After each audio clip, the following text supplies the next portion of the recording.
Hello and welcome everyone.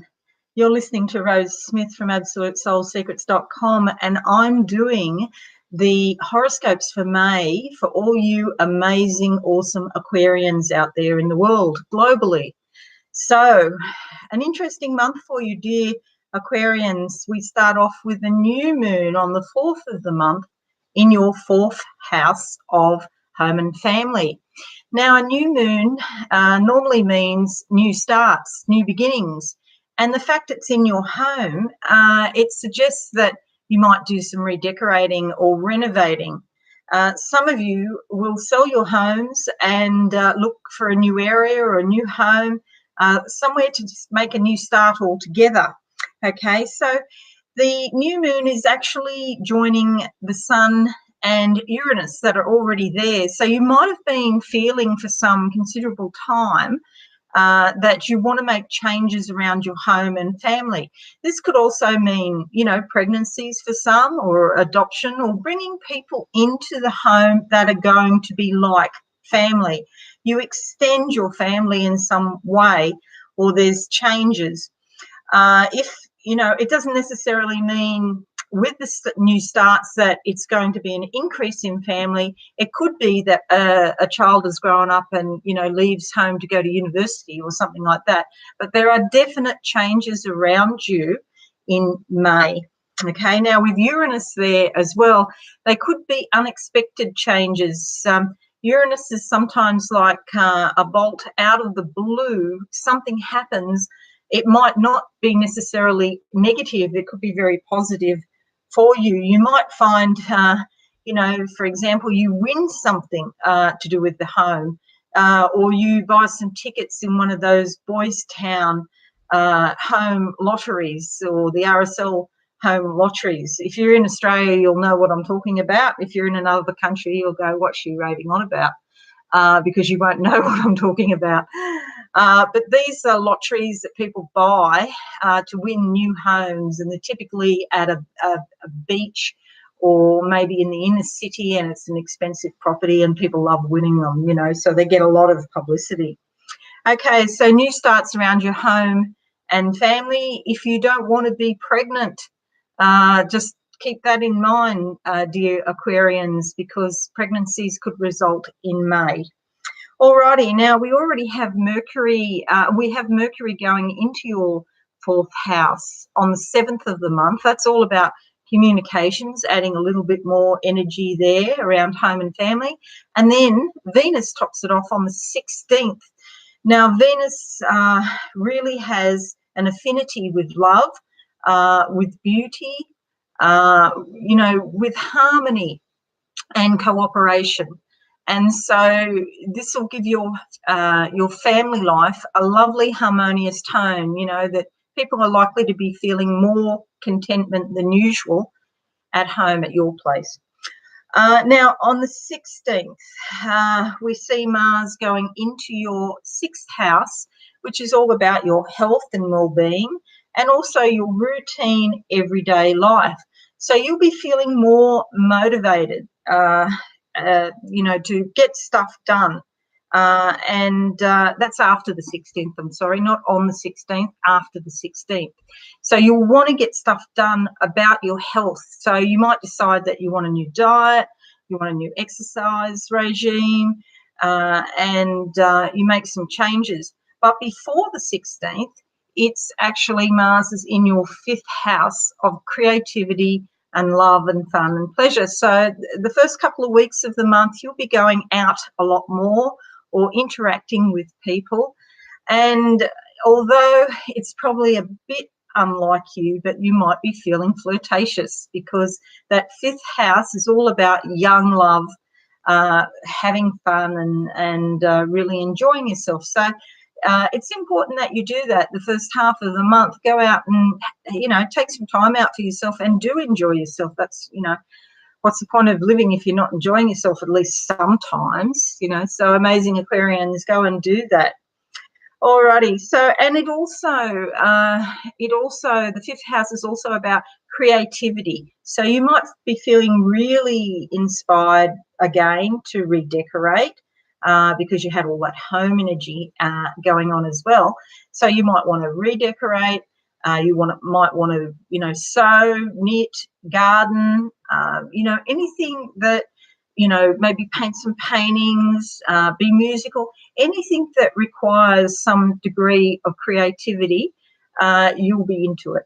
Okay, so the 18th now we're up to, and that sees the full moon in your 10th house of career and reputation. So when I'm talking about career, I'm not talking about normal everyday sorts of routine work. I'm talking about vocation. I'm talking about your mission in life, what really touches your heart and what you feel compelled to do because of a deep-seated inspirational fire that you have in your own heart. So if you're in one of those sort of jobs that you're not really enjoying, there's a lot of people that have to work in jobs, or they think they have to work in jobs just to get the money, but they don't really enjoy it. You're going to be thinking a lot about this in May, and it could come up to the time of chucking that job and finding something that better suits your own innate abilities and your proclivities, in fact. So not only is the 10th house about career and vocation, it's also about reputation and social status. So these days, being online, that might be really important. So you might find that, that there's stuff coming up for you to deal with about your online reputation, which is always fun. Maybe or maybe not. Okay, the 22nd sees the Sun and Mercury go into your 5th house, more of a party in there. That brings awareness and insight into your love life, particularly sort of casual love life, or people that you don't know very well, or it brings flirtatiousness, and there's a lot of communication back and forth with Mercury there. So you'll become aware of exactly what you need to do, and you'll go and do it. So again, that creativity, leisure, pleasure, and having fun is around the 22nd of the month. Okay, Jupiter continues most of the year anyway until early December in your 11th house of friends and groups. And Jupiter's this really big planet, and she loves to shower everybody with golden sprinkles of abundance. So you might find this year that you develop some new friends, and you'll be broadening your horizons, and you'll see that the world is a much bigger place than what it was the previous year. Okay, you'll become aware of all of these things and connecting like magnetically, people drawing people to you throughout the year. You've got Saturn and Pluto continuing in your 12th house. Now, Saturn can be a bit of a hard taskmaster, and sometimes is responsible for delays and challenges. And Pluto's like a transpersonal planet, and so you may be getting sort of a little bit frustrated because you want to meditate to find out something inside you, and you can't quite connect with what's going on inside you. So I would say just keep at it, because what happens eventually is you get past the issues if you just persevere. And under Saturn, what you gain under Saturn, you don't lose, okay? So Saturn's all about self-discipline.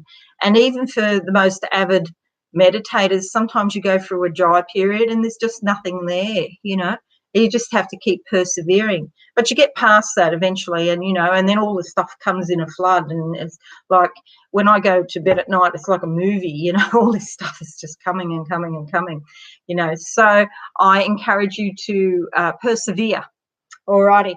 And you'll find out what you need to know from your subconscious. Now, let's have a look at the psychological cards, awesome Aries. And straight away, this one just jumped out. I don't know if you just heard that. It just jumped literally. It says cycle. So this is the part of the cycle having Saturn and Pluto there. It's not all, beer and Skittles, as one would say. It's, life is, sometimes you've got to do the hard yards and go through these dry periods where you don't seem to get, what you're looking for, and, speaking to the angels or the spirits, where are you guys? But they are there, believe me. All right, let's have a look at the next card, the inner card that goes on top of that outer card cycle. Okay, and we're looking for Aquarius May 2019, please. Look, it's like you're in a bit of a tunnel, and you are coming out the other side. Okay, so that clearly says death. So this is about the cycle of life and death, and we go through this actually every single day.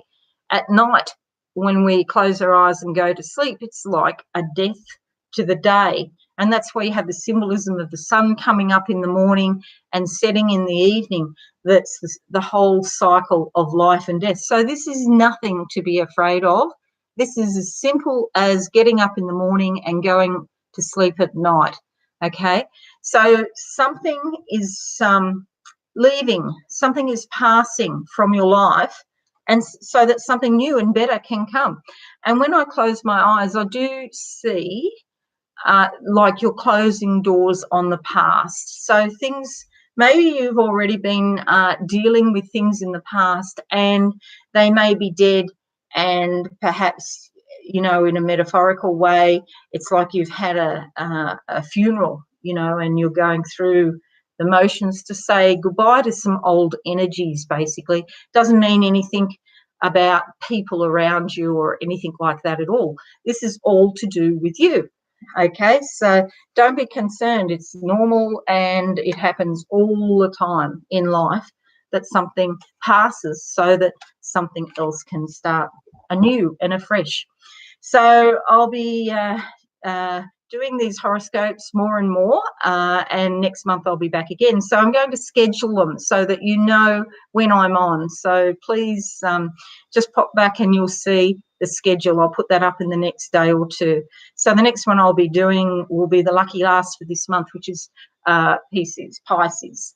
Okay, so in the meantime, have a wonderful month, awesome Aquarians, and I shall see you next time. Bye for now.